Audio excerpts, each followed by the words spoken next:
Modern agriculture operates on a predatory loop. It's an economic model where the underlying data and mechanics are strictly hoarded, and the resulting energy is sold back to you at a premium. In this framework, living biological organisms are reduced to line items on a corporate ledger. It is an extraction cycle that inevitably burns out the vitality of the topsoil, while simultaneously exhausting the people working it.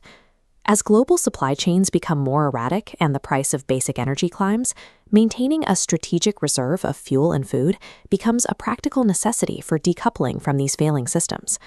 But building a truly self-sustaining reserve requires a clean break from the past. You cannot secure actual independence using the exact same exploitative agricultural methods that engineered the current crisis. The alternative requires a completely different approach to physical space. By utilizing specific geometric soil designs, it is possible to condense the dense biological activity of a sprawling 100-acre farm into a tightly managed, localized footprint. We call this spatial architecture the Micro-Grange. At its core is a compact, highly engineered cluster of 10 Moringa trees. This system functions as a living energy node. It establishes a closed-loop metabolism, where the waste generated by one natural process is captured and immediately used as the input to fuel the next. The engine relies on high-yield Moringa varieties, PKM1 and PKM2. Growing from seed means rolling the biological dice on final traits. To secure the highest density of seed pods, you must bypass genetic variants completely. By employing vegetative propagation techniques like lab-scale tissue culture or targeted air layering, you lock in absolute genetic uniformity, replicating the exact heavy-producing traits of your mother plant every single time. This cloning process introduces a unique biological advantage. Propagated vegetatively, they lack a deep dominant taproot. They are perfectly primed for a specific environmental layout known as the root burst strategy. Instead of planting directly into flat ground, the trees are placed into shaped dirt beds called hugel mounds. This physical barrier blocks the tree from punching one deep hole, forcing its root network to spread wide horizontally to intercept the nutrient-rich pathways designed into the soil. By intentionally engineering this underground architecture, you successfully match the plant's intense natural drive with the strict spatial limitations of the Micro-Grange. Above ground, that aggressive upward growth is heavily managed. The canopy is restricted using a precise pruning rule, cutting the tree back at strict 1 and 2 meter intervals. Left alone, a Moringa tree will shoot upward into a tall, spindly cole, placing its valuable seed pods entirely out of reach. Pruning intercepts that vertical momentum, forcing the plant to route its metabolic energy outward into horizontal branching and high-density pod development. Below those branches sits an ideal cohabitant, Camelina.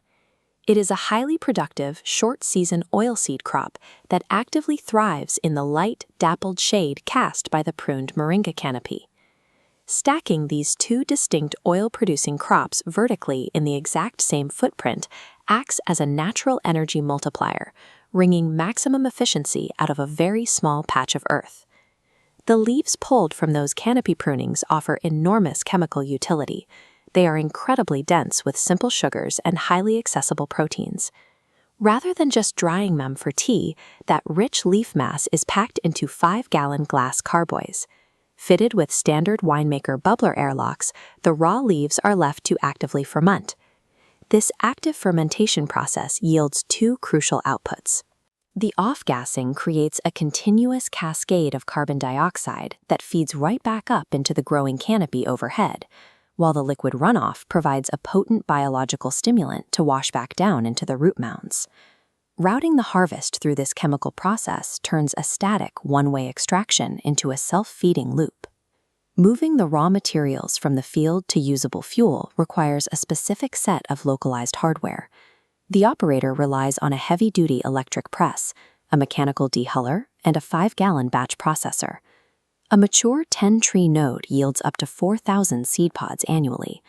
Run through the dehuller and press, those pods convert into 24 liters of pure B100 biodiesel, while the remaining pressed seed cake generates 100 kilograms of highly nutritious animal feed.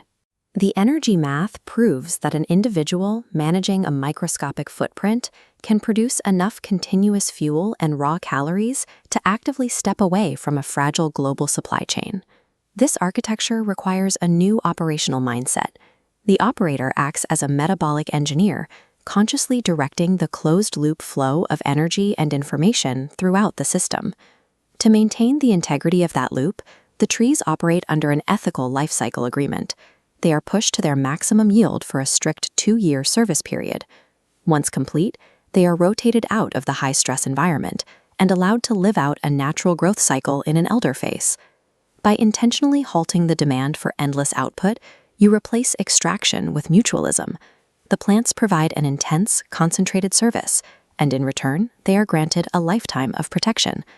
Operating this architecture is an act of quiet defiance. It is a silent secession from the brittle grids that define the modern world. By marrying the precision of biological cloning with accessible extraction hardware, we gain the ability to actively script the matrix of our own environment.